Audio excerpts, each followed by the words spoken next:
Assalamualaikum warahmatullahi wabarakatuh dan salam sejahtera bagi kita semua. Halo adik-adik sekalian, sekarang kita akan mempelajari materi tentang pertumbuhan hewan. Nah, adik-adik, kalian tumbuh dari bayi menjadi besar seperti sekarang ini. Salah satu ciri makhluk hidup adalah mengalami pertumbuhan. Hewan juga mengalami pertumbuhan. Nah, contohnya yang pertama itu seperti ayam. Ayam merupakan hewan yang berkembang biak dengan bertelur. Ayam betina dapat menghasilkan 1 telur setiap hari. Telur yang dapat dihasilkan berkisar 7 hingga 12 telur.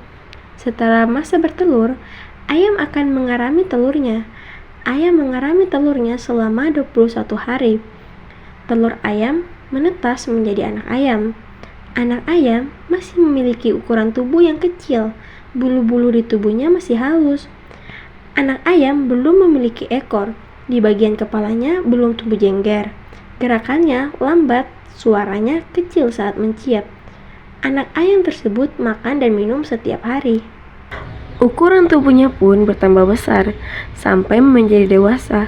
Gerakannya mulai lincah, bagian ekor dan jenggernya turut tumbuh. Bulu-bulunya membesar dan agak kasar.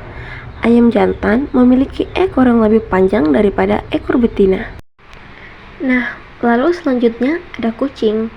Kucing adalah hewan yang melahirkan anaknya. Tubuh anak kucing mula-mula kecil. Tubuhnya semakin lama semakin besar, rambutnya yang tipis bertambah tebal. Anak kucing tumbuh menjadi kucing remaja.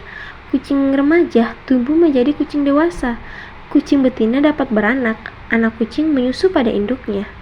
Sekian materi dari kakak. Terima kasih. Wassalamualaikum warahmatullahi wabarakatuh.